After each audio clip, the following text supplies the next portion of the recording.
तो सही भाइयों को जय हिंद जय श्री राम। तो हमारा जो जीके क्लास है 2025 अग्निवीर का वो स्टार्ट हो चुका है।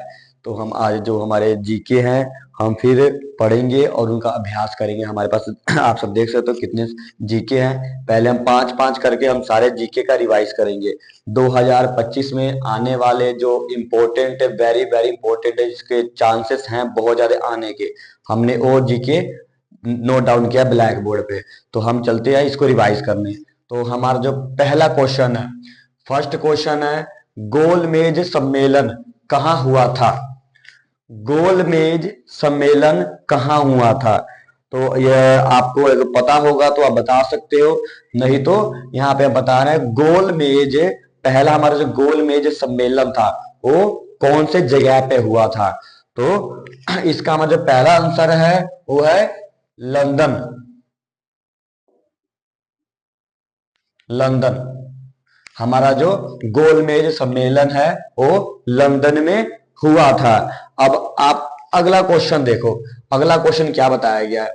महात्मा गांधी जलप्रपात किस नदी पर है? महात्मा गांधी जलप्रपात किस नदी पर है? अगर इसमें क्वेश्चन में आ जाए, कोई चेंज आ जाता है कई बार कि महात्मा गांधी जलप्रपात किस नदी पर स्थित है, कहां पर है, तो ऐसे अगर क्वेश्चन आपको स्थित वगैरह आ जाते हैं तो इसमें कुछ डरने वाली बात नहीं है, सेम आंसर वही लिखना होता है। महात्मा गांधी जलप्रपात किस नदी पर है? तो आपने नदी का नाम क्या लिखना है, हाँ वो भी लिख के बताते हैं। नदी का नाम, पहले हमें क्वेश्चन को बड़े आराम से डीपली समझना है। अब जो नदी का नाम है वो आपको बता रहा हूं मैं। नदी का नाम है हमारे शरावती नदी।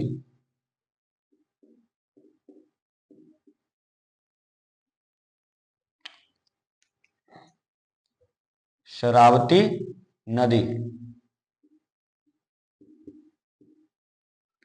सारे यानी क्वेश्चन को अच्छे से पढ़ेंगे, फिर जो उसका आंसर है वो नोट डाउन करेंगे। शरावती नदी, महात्मा गांधी जलप्रपात किस नदी पर, कहां पर स्थित है, किस नदी पर स्थित है? तो है शरावती नदी। अब हमारा जो अगला क्वेश्चन है, हम अगले क्वेश्चन को देखेंगे। अगला क्वेश्चन क्या है हमारा? लघु संविधान डैश संशोधन को कहा जाता है? लघु संविधान कौन से संशोधन को कहा जाता है? वो कौन सा संशोधन है जिसको लघु संविधान कहा जाता है? आपको हर बार कहता हूं कि पहले क्वेश्चन को अच्छे से समझना है, ठीक है? पहले क्वेश्चन को अच्छे से समझना है, फिर हम उसका जो आंसर है वो हम नोट करेंगे, ठीक है? पहले क्वेश्चन को आप अच्छे से पढ़ लो कि लघु संविधान कहां पर, कौन से संशोधन में है, ठीक है? तो इसका जो हमारा आंसर आएगा, आपको आंसर लिख के बताते हैं हम। 42वें 42वें संविधान, 42वें संविधान में ये लिखित रूप है, ठीक है? 42वें संविधान में संशोधित है। अगला हमारा जो क्वेश्चन है, पंडित राम नारायण, राम नारायण का संबंध किस वाद्य यंत्र से है? पंडित राम नारायण का संबंध किस वाद्य यंत्र से है? कौन से वाद्य यंत्र से है? तो कौन सा वाद्य यंत्र है? फिर से आप क्वेश्चन पढ़िए। पंडित राम नारायण का संबंध किस वाद्य यंत्र से है? वो कौन से वाद्य यंत्र है? अगर आपको ऑप्शन में आ जाए सारंगी, मुरली, वो कौन सा यंत्र है, तो आप उसका जो ऑप्शन में तो आप बता सकते हो कौन सा यंत्र है। एक पे आपने टिक लगाना है। तो इसका आंसर जो हमारा होगा सारंगी।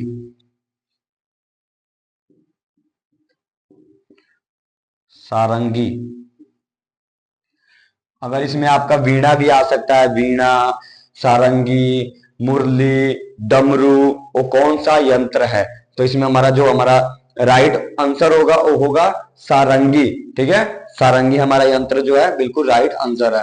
अब पांचवा हमारा जो लास्ट क्वेश्चन है, पांचवा क्वेश्चन है, तो पांचवें क्वेश्चन हम क्या देखेंगे, क्या लिखा हुआ है? फॉरवर्ड ब्लॉक की स्थापना 1939 में किसने की थी? फॉरवर्ड ब्लॉक की स्थापना, फॉरवर्ड क्या पूछा गया इसमें? फॉरवर्ड ब्लॉक की स्थापना 1939 में किसने की थी? तो किसने की थी? आप इसका आंसर बताइएगा। इसका जो हमारा आंसर आ रहा है वो है सुभाष चंद्र बोस ने। सुभाष चंद्र बोस।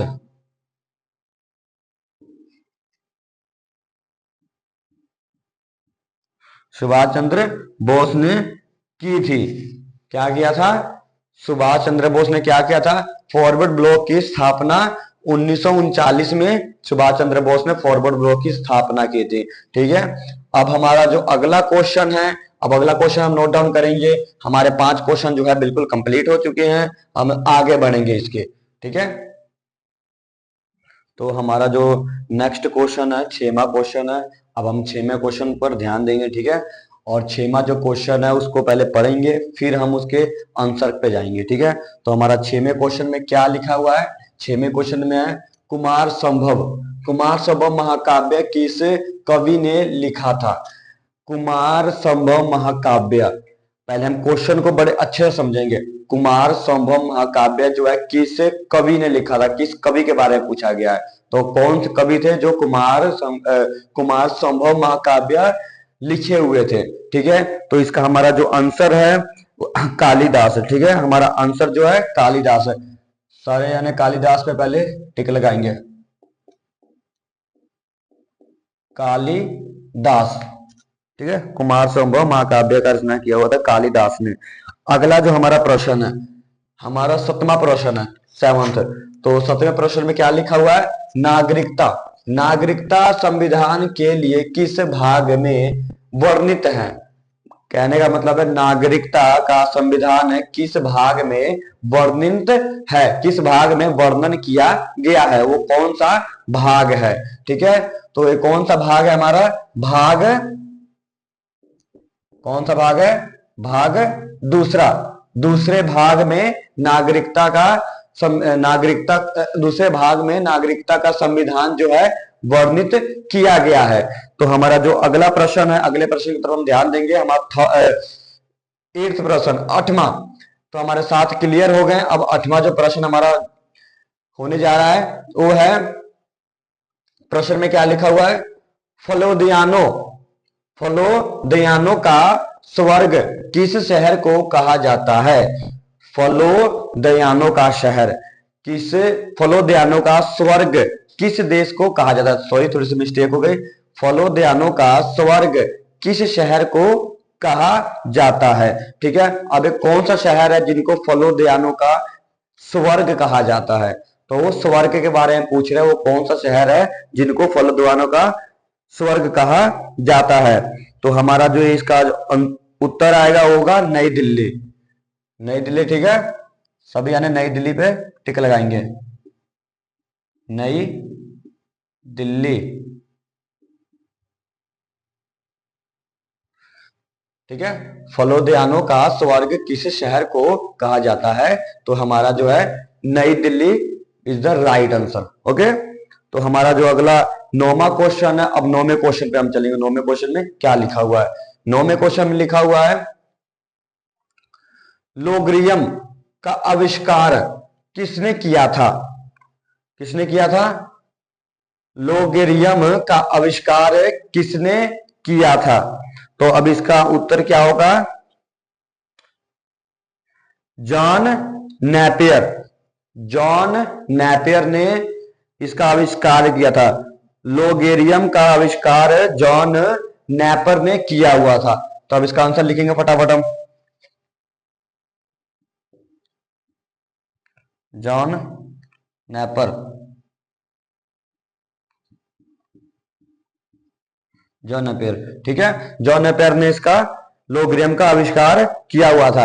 अब हमारा जो लास्ट प्रश्न है 10वां प्रश्न। अब 10वें प्रश्न में क्या पूछा गया है? प्राचीन